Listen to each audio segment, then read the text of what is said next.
We're back. Got a blank space here because we've got a deck box. Yeah, the two don't really go together. But anyways, we got a deck box here from a brand called Gesdava, Gesdavsa. This is a budget-oriented deck box. It's not very big either. It only holds, reportedly, 8 single-sleeved cards. Yeah, saw this up for a review, and I was like, sure, why not? I mean, deck box. So, yeah, went ahead and requested it. We're going to open it up here, pull it out. We're going to see if this is actually worth your money. And there you can see, just very, very small. Not all that big. Just to give you an idea, let me see. This is a recent product that I reviewed. This is from BCW. This one holds, if I'm not mistaken, 60 or up to 70 single-sleeved cards. And that's about the size comparison right there. But for, like, say, a standard Commander deck box nowadays, you might see something like this. And again, you can see that there is a bit of a size difference. Obviously, they are different orientations and all that. One of them is a side load, one of them is a top load. So there are some differences there. Now, this one I know holds well over 100 single-sleeved cards because I've got my Commander deck in there. So I guess we're going to take a look at this and see if it's actually worth your money, because sometimes when these products come out and they are so budget, they are made so on the cheap that the quality really suffers. And so even if this deck box is, say, you know, and this is not to say that this is the actual price, but if, say, this deck box is like $10, is it even worth that $10? Well, we're going to find out. Let's take a look here at our stitching. Stitching looks mostly okay there. Looks okay there. On the side, there's the double stitch. Looks mostly okay. See a little tiny bit of excess glue. This corner right here looks a little weird to me. I'm not sure how clear that comes in on camera, but it looks a little on the fat side. But the stitching itself looks fine. All right, so I guess we're gonna go ahead and start checking magnet. Ooh, okay. So let's check some magnets. But these things are actually really weak. Yeah, it looks like there's only 4 of them. Yep, 1, 2, 3, 4. So we only got 4 magnets there, which, again, because the capacity is so small, it may not matter, but we will still test it. It feels, yeah, I don't have a lot of faith in these magnets. It feels like it comes off way too much. I feel like if I shook this even a little bit, these magnets are going to give way. That's how weak they feel to me. So, not great. Let's go ahead and open this all the way up. Yep, and there's a quick overview of that. Let me check the front stitching here. We got a little bit of a nick right there. Looks mostly okay. Let me check the back stitching. Got the double stitch down there. Looks okay there. And then what about on the flap? Flap looks okay. I am seeing that the stitching is kind of sticking out a little bit. Not sure how clear that comes out on camera, but it is sticking out a little bit there.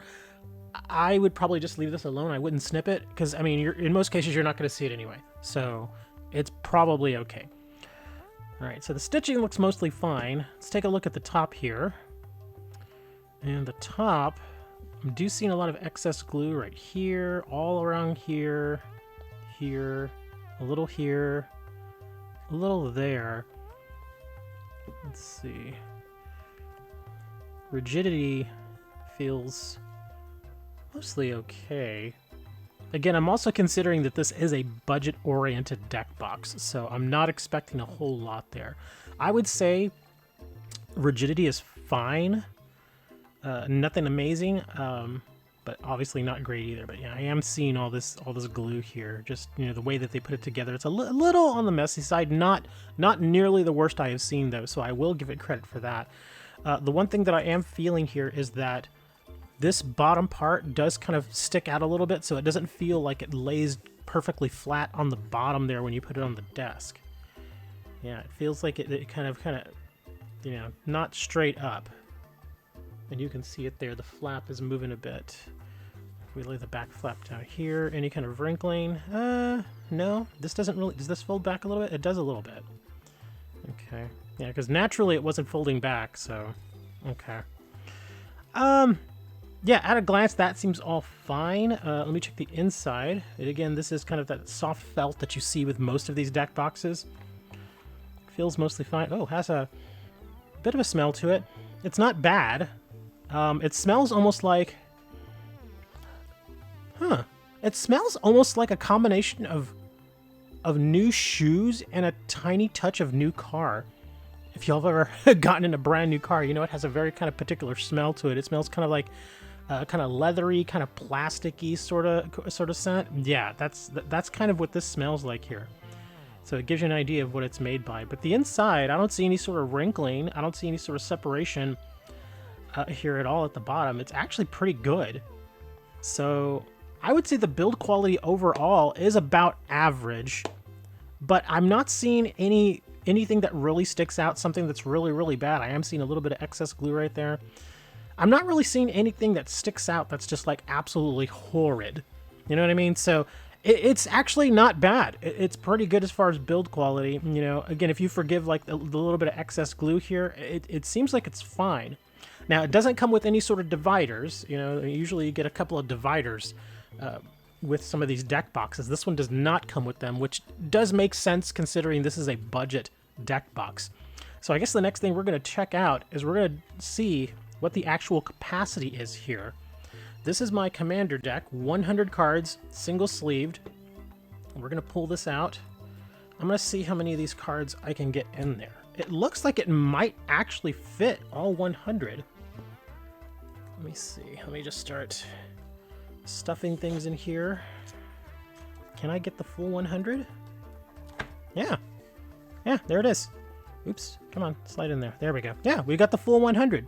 And we still have room to spare. So although it says that it's only meant to hold 80 single-sleeved cards, I guess maybe they were being a little generous there by saying, yeah, it'll definitely hold at least 80. If you needed to, you could fit a full, 100-card commander deck in this.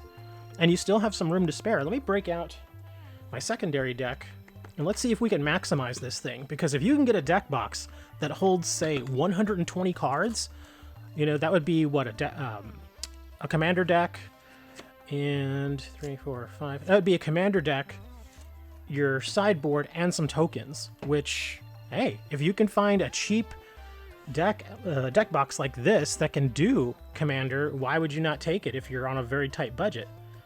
Let's see. Okay, so this is 20 cards that I'm sliding in there right now. Wow, look at that. So yeah, this fits 120 cards. Awesome. Let me see if I can kind of push it a little bit more. This would make it 122. Okay, yeah, now it's getting to be a really tight fit. This, I wouldn't push any further. I'm going to say that it's 120 because this is 122, and sliding the cards in there felt a little uncomfortable.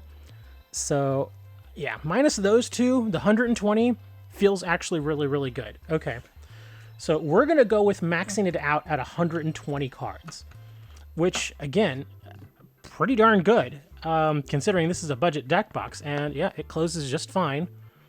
No problem with it sticking out or anything. So yeah, 120 cards. I'm actually really impressed. Okay, I'm going to actually take some of these out, and we're going to leave just the 100 cards in there. Now, some may argue, well, it only says that it's supposed to take 80, sleeved cards. So should I test it with 100 or should I test it with 80? How about we do both, just so we can say that we gave it a fair shake one way or the other. So I'm going to go ahead and I'm going to take out, or actually let's do the test with 100 first, and then we're going to do the test with 80. So this is 100 single-sleeved cards, and again, I wasn't terribly impressed with these magnets. They just don't feel nearly strong enough to hold the cards in, so I think this is going to probably be the weakest point here.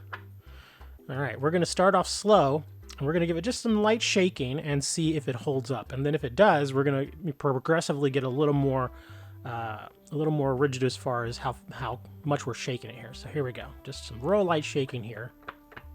Oh, and there it goes. Yeah. This is exactly what I thought was going to happen. The magnets themselves just not very strong at all. Gave out pretty easily there. Let me section out 20 cards here. Look at that. That was exactly 20. All right. So now we're going to put in just 80 cards, which is what the product description says it will hold. Of course, we've obviously got plenty of room in there, but we're going to just do the 80. And I honestly don't think it's going to make a difference. It just felt like it came out just way too easily there. Plus, because you've got the extra room in there now, these are going to bounce around a little bit more. So that means it's going to put more pressure on that flap, which is then going to put more pressure on the magnets, and the magnets are probably going to give hold. But we're going to do it again here.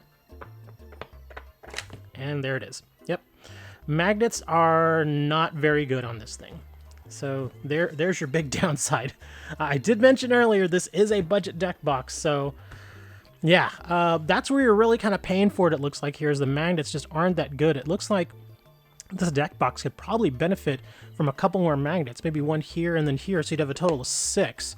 Because right now, these, they're just not going to cut it. Yeah. Now, of course, if this just goes into a backpack or something where you're sitting up against, you know, some other deck boxes like this or like this, it's probably going to be just fine.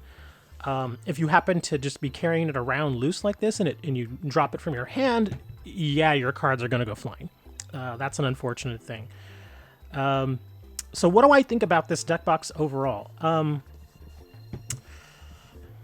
I guess it's fine. I would say it's perfectly fine if it's just a budget deck box you're looking for that has kind of this, you know, sort of PU leather feel, kind of similar to all the other deck boxes that you see out there, at least a majority of them. Some of them do have the smoother surfaces like this, but this one does have that kind of classic PU leather sort of grippy feel, although I can't really just pick it up with my fingers as I can with some deck boxes. I would say, again, if you're on a budget and you can find this thing at about $10 or so, and right now I don't know what the current price is, but I do know that when I requested it, it was very, very low.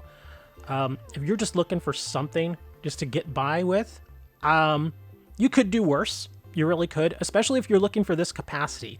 This deck box by BCW is called the Prism, and it's even cheaper, but as you can see, it's much smaller. This one, if I'm not mistaken, holds 70 single sleeve standard sized cards. So this is more for like your Pokemon players that play standard, also for your Magic the Gathering players that maybe play standard, but even then you wouldn't be able to put like a sideboard or tokens in there. So I wouldn't really recommend it for Magic players. This is more, I would believe, like for Yu-Gi-Oh players, because, you know, you got the 40 card Yu-Gi-Oh deck, then you've got your sideboard and tokens and you know, fusion deck or whatever else you got there. So that, I believe, is mostly for Yu-Gi-Oh players. This one could work for Magic players, and it could definitely work for Pokemon players. But like I said, the magnets are going to be your weak point there. Everything else is at least acceptable. So would I recommend this? I would say if you're on a very, very tight budget, it's going to be fine. Just temper your expectations. If you're only paying $10 for a deck box, you're getting $10 worth of value there. So just, you know, keep that in mind. If you pay something like $18 or $20 for a deck box, you're going to get more quality. You're going to get better build quality. The magnets are going to be better. You're also going to get some little bells and whistles, like this one has a little commander window and all that. But yeah, if you're on a budget, you could do a lot worse, I would say. So if you decide to buy this, which I will put an affiliate link down in the description, I would say you're fine. It's okay. Again, just temper your expectations. Just know this is not going to be the greatest deck box in the world. It's just not. But given the price that they're trying to sell these things at, I'd say it's fine. Yeah, thanks for checking out the video, guys. I really appreciate it. So make sure y'all like, subscribe, share the video, all of the good YouTuber stuff. Again, I will put an affiliate link down in the description. Thanks for watching, guys. We'll see you next time.